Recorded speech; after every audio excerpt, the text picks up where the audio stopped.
Hello. तो आज मैं आप लोगों को एक ऐसी अनोखी स्कूल के बारे में बताने जा रहा हूँ, ठीक है, जो सबसे अलग है। ये स्कूल जो है पूरी तरह से परमाणु संरचना पे आधारित होगा। यदि आपको परमाणु संरचना समझने में परेशानी होती है, ऑर्बिट और ऑर्बिटल में अंतर नहीं कर पाते हैं, सबको रटना पड़ता है, तो ये वीडियो आप ही के लिए है। आप इस वीडियो को एक बार अंत तक जरूर देखिए, मेरी गारंटी है आपको सारे डाउट क्लियर हो जाएंगे, फिर कभी भी रटने की आवश्यकता नहीं पड़ेगी। ठीक है, तो चलिए स्टार्ट करते हैं हमारा आज का वीडियो। तो चलिए जानते हैं इस अनोखा स्कूल के बारे में कि ये आखिर ये अनोखा स्कूल कैसा है। ठीक है, तो ये स्कूल जो था उसकी आकृति थी गोलाकार थी, वृत्ताकार थी। ठीक है, और इस स्कूल के सेंटर पे मध्य पे इस स्कूल का ऑफिस था। तो जाहिर सी बात है, यदि स्कूल गोलाकार होगा तो उसका ऑफिस भी गोलाकार होगा, उसके कक्षाएं भी गोलाकार होगी। ठीक है, तो ये सभी गोलाकार थी, वृत्ताकार थी। इस स्कूल के जो केंद्र भाग में, सेंटर भाग में ऑफिस था, उस ऑफिस में कौन रहते थे? टीचर्स लोग रहते थे। और ये सभी टीचर्स कैसे थे? बड़ा ही धनात्मक सोच वाले थे, पॉजिटिव थिंकिंग वाले थे।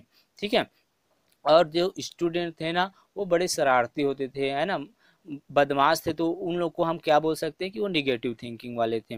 ठीक है, और जो ऑफिस था ना, ऑफिस के जो सबसे पास वाला जो क्लास था उसका नाम था कक्षा पहली, उसके बाद कक्षा दूसरी, उसके बाद अंत में कक्षा तीसरी थी। ठीक है, इसी प्रकार चौथी पांचवी भी कर सकते हो आप, तो यहाँ तक ही हम समझेंगे। तो ये थी। अब जो ये कक्षा था उसको कुछ सेक्शंस में बांटे गए थे। जैसे कि जो कक्षा पहली थी ना, उसको देखो, सेक्शंस में कब बांटते हैं? जब स्टूडेंट की संख्या ज़्यादा होती, जैसे हम लोग पढ़ते थे, है ना, तो सेक्शंस में बांटते थे। मतलब आप लोग भी जानते हो कि आपके क्लास में यदि स्टूडेंट की संख्या ज़्यादा हो जाती थी तो उसको सेक्शन ए और सेक्शन बी में बांटते थे। उसी प्रकार यहाँ पे भी कक्षाओं को किस में बांटा गया? सेक्शंस में, वर्ग में बांटा गया। तो जो पहली कक्षा थी ना, वो बहुत छोटी थी, इस कारण से उसको केवल एक ही वर्ग में रखा गया, एक ही सेक्शन में रखा गया। उसका क्या नाम रखा गया? एस। जो दूसरी कक्षा थी ना, उसको दो सेक्शन में बांटा गया, एस और पी। मतलब पहले सेक्शन का नाम एस और दूसरे सेक्शन का नाम पी। और जो तीसरी कक्षा थी उसको तीन सेक्शन मतलब तीन वर्ग में बांटा गया। पहले वर्ग का नाम एस, दूसरे वर्ग का नाम पी और तीसरे वर्ग का नाम क्या रखा? डी रखा। इस प्रकार से आप जैसे जैसे क्या होगी, कक्षाएं बढ़ती गई, उनको सेक्शंस में बांटा गया। ठीक है, अभी देखो यहाँ पे ऐसा नियम था कि जो सेक्शन एस था, जो सेक्शन एस था उसमें केवल और केवल एक ही टेबल रखा गया। ठीक है, अब सेक्शन एस किस में है? पहले देखो, पहली कक्षा में केवल और केवल कितने सेक्शंस में बांटा गया? उसको एक। उसका नाम क्या था? उसका नाम था एस। ठीक है, तो जो एस सेक्शंस था ना, एक्स वर्ग था, उस पर केवल और केवल एक ही टेबल रखा गया। उसी प्रकार जो दूसरे सेक्शंस था ना, उस पर एस और पी दोनों सेक्शंस थे, तो एस सेक्शंस पे रखा एक टेबल और पी सेक्शंस पे रखा तीन। ठीक है, उसी प्रकार जो तीसरी कक्षा थी ना, उस पर क्या था? एस पी डी, तीन सेक्शंस थे, तीन वर्ग थे, तो जो एस वर्ग था उस पर एक टेबल, जो पी वर्ग था उस पर तीन टेबल, और जो डी वर्ग था उस पर पांच टेबल रखे गए। कहने का मतलब इस स्कूल का नियम क्या था? इस स्कूल का नियम ये था कि यदि एस होगा तो एक टेबल, पी सेक्शन होगा तो तीन टेबल, और डी सेक्शन होगा तो पांच टेबल रखा जाएगा। ये स्कूल का नियम था। ठीक है, उसके बाद देखो और क्या था इस स्कूल का नियम, कैसी थी इस स्कूल की नियम? तो देखो, ये जो एक टेबल थे ना, उस एक टेबल में अधिकतम कितने स्टूडेंट बैठ सकते थे? दो। दो से ज्यादा हम बैठा नहीं सकते, इस स्कूल का नियम था। ठीक है, हालांकि कम हो जाएगा, एक हो जाएगा या फिर एक से ज्यादा दो हो जाएगा, दो से ज्यादा नहीं होगा। या तो एक हो सकता है या फिर दो होगा। ये इस स्कूल का क्या था? रूल्स थे, नियम थे। तो देखो, जितने भी टेबल आपको दिखाई दे रहे हैं वहां पर आपको केवल और केवल दो स्टूडेंट ही दिखाई देगा, दो से ज्यादा नहीं होगा। एक हो सकता है, एक होगा या फिर दो होगा या फिर कोई नहीं होगा। ठीक है, ये स्कूल के नियम थे। ठीक है, अब देखो यहाँ पे स्टूडेंट क्या थे? बड़े शरारती थे, बहुत ही ज्यादा हल्ला गुल्ला करते थे। तो क्या किया टीचर ने? उन्होंने उनको एक लड़का बैठाया और एक लड़की, मतलब एक ब्रेंच में दो बैठ जाते हैं, ठीक है। तो उन्होंने क्या किया, एक लड़का बैठा दिया और एक लड़की बैठा दिया। जैसे कि हम लोग हमारे स्कूल में क्या करते थे अधिकतर, कि जब हल्ला होता है तो किसी लड़के को कि लड़कियों के बीच में बैठा देते हैं, है ना, जिससे वो बातचीत मत करें। तो सेम वही कंडीशन हो रही इस स्कूल में भी, ठीक है। उन्होंने एक लड़का बैठाया और एक लड़की बैठाया ताकि हल्ला ना हो, मस्ती मजाक ज़्यादा ना हो, ठीक है। तो ये ऐसा किया, ठीक है, दो विपरीत बैठाए। तो यहाँ पे जो लड़का होगा वो कैसा हो जाएगा, पॉजिटिव थिंकिंग वाला, और जो लड़की हो जाएगी उसको हम थिंकिंग नहीं बोलेंगे, निगेटिव रख देंगे। तो लड़के को किससे शो करेंगे, पॉजिटिव से, और लड़के को किससे शो करेंगे, निगेटिव से, ठीक है। देखो, अब यहाँ पे जो इस टीचर्स था ना, उसको ये दिक्कत हो रहा था कि तीसरी कक्षा में टोटल कितने स्टूडेंट हैं, है ना। अब प्रत्येक कक्षा में जाकर तो वो नहीं गिनेगा, तो उसके लिए उन्होंने क्या फार्मूला यूज किया, उन्होंने एक फार्मूला का निर्माण किया। वो कैसा फार्मूला था, वो फार्मूला था 2n का वर्ग, ये सूत्र था। अब n क्या था, n था कक्षा की संख्या, मतलब ऑर्बिट की कक्षा की संख्या, अभी तो स्कूल की ही पढ़ रहे हैं ना।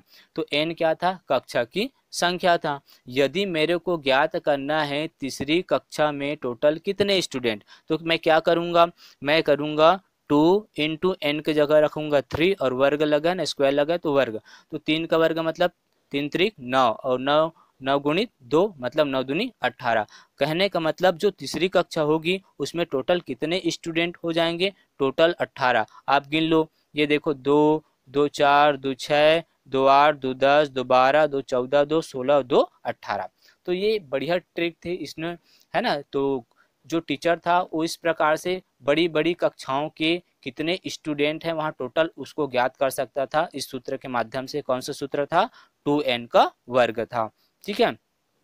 अब देखो, यहाँ पे ये रंगमंच खत्म होता है स्कूल का। अब इसके पात्रों के मैं नाम बता देता हूँ। यहाँ पे जो स्कूल था वो था आपका एटम, एटम को हिंदी में बोलते हैं परमाणु, ठीक है।